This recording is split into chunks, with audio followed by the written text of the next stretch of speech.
Hello there guys and welcome back to the channel.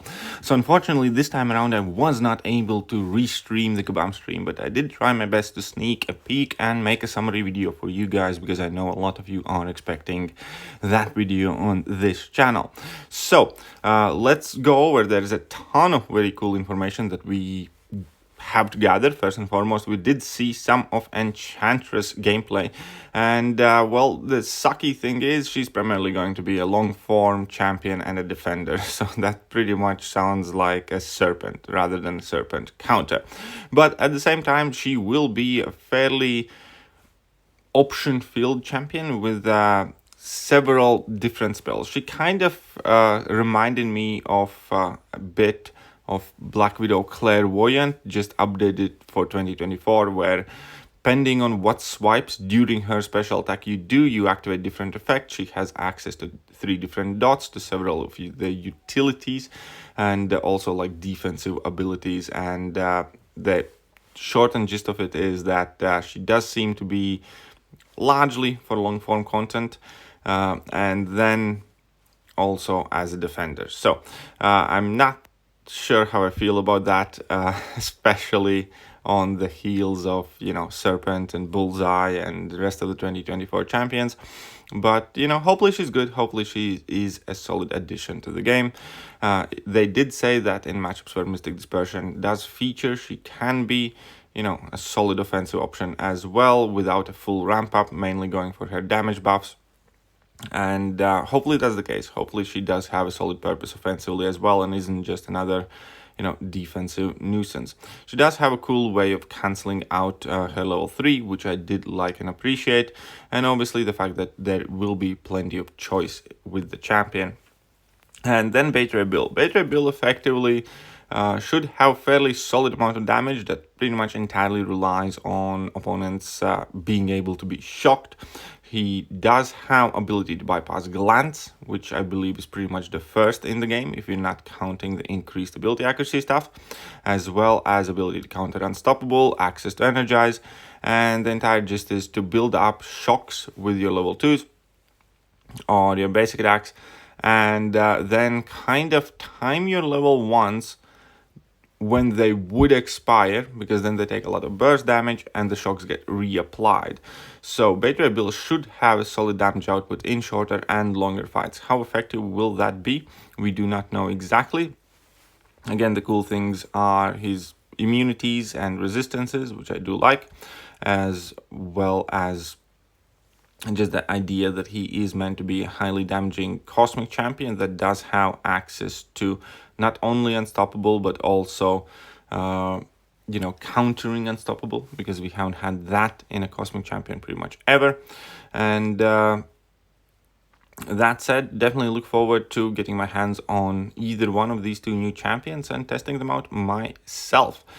Should be quite cool. As you can see, there are some very solid damage numbers as well from those bursts, and he can stack his level 1 Furies, and at that point he's actually doing very solid base amount of damage. Here we can see that with couple of level 1 rotations, that Starlord is absolutely melting there with those 3 Furies on, solid base hit damage as well as bursts, and that Starlord's health is just, getting absolutely dismantled.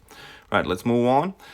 We also got to see a little bit of superior Iron Man buff, but here I accidentally lost the reception, so the video quality is going to go to poop. But basically, it's kind of what we imagined. You want to intercept a lot or finish combos in a certain way in order to build up a ton of buffs and then go for your armor breaks for a ton of damage. So we kind of covered that in his deep dive as well. Animations didn't seem to be changed at all.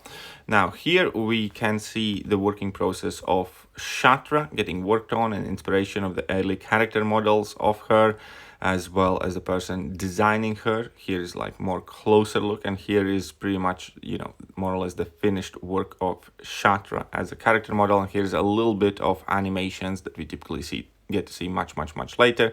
So Shatra is going to be coming to the game in August, and these are her special attacks. I do think she does look quite cool. Still wish Blob would have won it, but no. There will also be Summoner's Choice 2024 Rework Edition that will offer us opportunity to pick one of 8 champions that will get a full-on rework, and the options will in fact include Cyclops and Iron Fist and Captain America and Doctor Strange and some of our favorites. So we'll make a separate video on that once I get back home. And now the most important guest, Kabam John, as always, giving us a full detailed set of information about the upcoming month. And obviously first they briefly discussed the off season of Battlegrounds, and now the event screen is getting a big visual overhaul, and we are getting realm events, which seems like a great idea. If you want to understand what realm events are, effectively look back to the Road to the Crypt. It's where everybody in the game kind of works towards one goal. There will be a test event in August, and then we're gonna see how that goes, and hopefully later in the year we're gonna get like proper realm events coming to the game, but they will test it out in the upcoming month. So the event screen is getting the update not only to make it look cooler, but also to introduce this new tech for the realm events, where players will work together across the entire game. Think of them like alliance events if everyone was in the same alliance.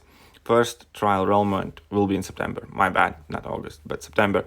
But here is the screen update, and it does look much better and much cleaner. Reunion event effectively is the replacement for the Legends event, where you're going to reunite with all friends and with champions on your roster you may not have used in a while. This event starts on August 14 and runs for 2 weeks. There will be tons of rewards. There will also be an Everest content associated with that. Return of the best stuff players loved from Legends events, special arena and arena events, login calendar, upgraded 7-hour login crystal, and an offer which will effectively let you double that login crystal gains, which Kabam John says is arguably one of the best offers they have ever made, but it is going to be fairly expensive, so stay tuned for that. As always, cash money cash. Players will collect reunion tokens straight in app for a 7-star reunion selector, as well as have the opportunity to get some of the reunion crystals. So you will be able to get multiples of 7-star reunion champions, and this is the pool that we saw earlier, where we see Misty Knight, Immortal Hulk, Man-Thing, Venom Pool, Punisher 2099, and Magneto House of X. And there are several champions I wouldn't mind getting there as 7 stars at all, including Punisher 2099, ideally duped, and Man-Thing, ideally duped. Those would be the primary 2 I would love to get, but let me know what would you want from this reunion selector. What would be your choice? And everybody will be able to earn that reunion selector if you do all the events. And now we're going to talk about the Crucible. So the Crucible is the new Everest type content. It's a brand new concept in the game as well, which to be honest, I really like the sound of.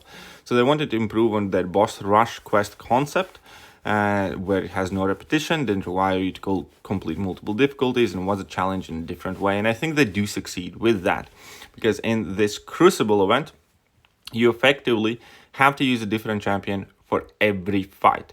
And you effectively have to have access to 35 different champions, or more than 35 effectively, but you will have to use 35 champions in the hardest difficulty of this quest. You cannot repeat them, so you're gonna have to be strategic as and when you bring in each champion, because you will not be able to swap them back in, and you can get stuck.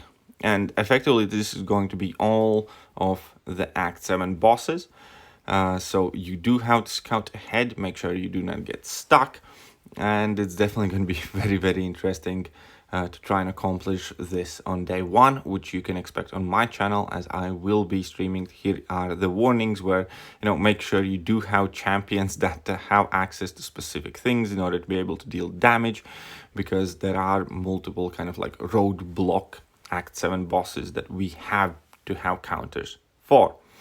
Otherwise, if you get stuck, you just have to start all over again. So from those design goals, new quest type, Crucible. Crucible quests are boss rush quests with a very big twist. Players will have to use different champion for every fight and path. And like most endgame content, which is focused on execution and vertical progression, the main challenge with Crucible quest is planning, knowledge, and horizontal progression, as in don't get stuck. And every boss from Act 7 is gonna be in that quest. 2 difficulties. Normal one will have 4 parts with lower tuning. Legendary will have 2 parts with harder tuning. That also means that with 2 parts, you have to have more champions accessible to you. For the first time ever, this is going to be a PvE content where your champions don't get stuck. Effectively, you will be able to get in this quest and play every other quest in the game, so you can kind of pick it up and, you know, do it as and when you have time. It is also a permanent content, which I love. It launches in August 7. There will be a special objective that is a timed objective until September the 4th that will give the Deathless Vision piece and a generic 1 to 2 star rank up gem as well as reunion token. But the most significant rewards are, you know, just completing the content where you then get consumables, 7-star Crucible Crystal, another 7-star Crucible Crystal, Titan Crystal, generic 7-star rank 2 to 3 gem, and some cosmetics. So this is great as a time challenge and as a permanent piece of content in the game afterwards with a rank 2 3 gem and 7-star, several 7 stars in there. Absolutely love that. So that is basically the gist of it. So that's a ton of new information, and that unfortunately is just about as much time as I have. So now I do need to go, and hopefully I'll see you guys very, very soon. Bye bye.